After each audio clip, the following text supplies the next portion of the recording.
મહેસાણા શહેરમાં સોમનાથ રોડ પર આવેલા સિદ્ધાર્થ સોસાયટીમાં આવેલા એક બંધ મકાનને નિશાન બનાવી અજાણ્યા તસ્કરો આશરે 67,300 રૂપિયાની મત્તા ચોરી કરી પલાયન થઈ ગયા હતા. ઘટના સામે આવી છે. મૂળ મહેસાણા અને હાલ સુરેન્દ્રનગર ખાતે સ્થાયી થયેલા પરિવારજનો બંધ મકાનમાં ચોરીની ઘટના બની છે, જે અંગે મહેસાણા એ ડિવિઝન પોલીસ મથકે ફરિયાદ નોંધવામાં આવી છે.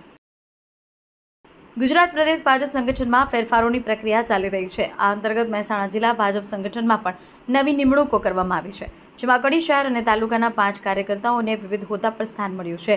પ્રદેશ ભાજપ પ્રમુખ જગદીશ વિશ્વકર્મા દ્વારા રાજ્યભરમાં સંગઠનાત્મક ફેરફારો શરૂ કરવામાં આવ્યા છે.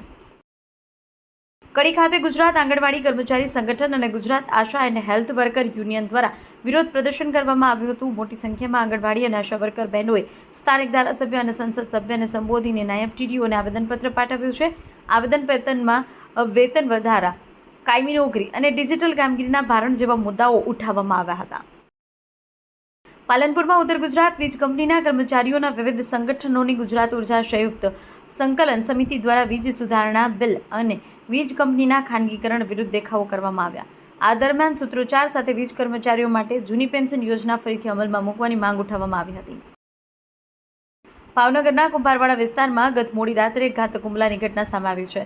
શહેરના નારી રોડ રામદેવનગર ખાતે રહેતા યુવક પર સામાન્ય બોલાચાલીમાં 3 શખ્સે તલવાર ધાર્યા અને છરી વડે હુમલો કરી લોહી લુહાણ કર્યો હતો.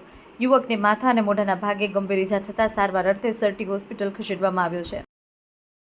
વડોદરા જિલ્લા વાઘોડિયા તાલુકા વિસ્તારમાંથી આવેલી પારુલ યુનિવર્સિટીના બીટેકનો અભ્યાસ કરતા મુંબઈના વિદ્યાર્થીએ અગમ્ય કારણોસર પોતાના રૂમમાં ગળાફાંસો ખાઈ આપઘાત કરી લેતા ચકચાર મચી જવા પામી છે. આ મામલે હોસ્ટેલની વ્યક્તિએ પોલીસને જાણ કરતા વાઘોડિયા પોલીસ સ્થળે દોડી ગઈ હતી અને મૃતકનો કબજો લઈ પોસ્ટમોર્ટમ અર્થે ખસેડ્યો હતો.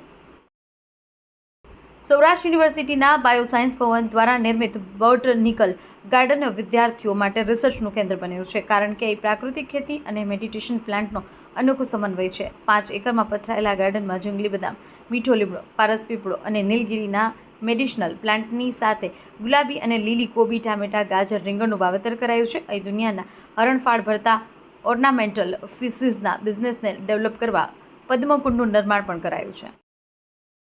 આવતીકાલે નાયબ મુખ્યમંત્રી હર્ષ સંઘવીની ઉપસ્થિતિમાં શહેરના 8 રૂટ પર સિટી બસ સેવાનો પ્રારંભ થશે. આવતીકાલે મહાનગરમાં 45માં સ્થાપના થતા શહેરમાં છેલ્લા ઘણા સમયથી સિટી બસ સેવા શરૂ કરવા તંત્ર દ્વારા તડામાર તૈયારીઓ કરવામાં આવી છે. ત્યારે આવતીકાલે પીએમ નરેન્દ્ર મોદીની વર્ચ્યુઅલ હાજરી તથા ગુજરાતના મુખ્યમંત્રી ભૂપેન્દ્ર પટેલ અને નાયબ મુખ્યમંત્રી હર્ષ સંઘવીની ઉપસ્થિતિમાં પ્રથમ તબક્કામાં 8 રૂટ પર સિટી બસ સેવા શરૂ કરવામાં આવશે. સુરેન્દ્રનગર જિલ્લામાં કોંગ્રેસ દ્વારા સર કાર્યક્રમના વિરોધમાં હાઈવે ચકાજામ કરવામાં આવ્યું છે. દસાડા, જેનાબાદ 4 રસ્તા સહિત જિલ્લાના અનેક તાલુકા મથકોએ રસ્તા રોકો આંદોલન યોજાયું હતું, જેને કારણે વાહન વ્યવહાર ખોરવાઈ ગયો હતો. ગુજરાત સરકારે પ્રભારી મંત્રીઓની જેમ ગૃહ વિભાગ દ્વારા રાજ્યમાં વિવિધ જિલ્લાઓમાં 35 જેટલા ડીઆઈજી કક્ષાના અધિકારીઓની નિમણૂક કરી છે.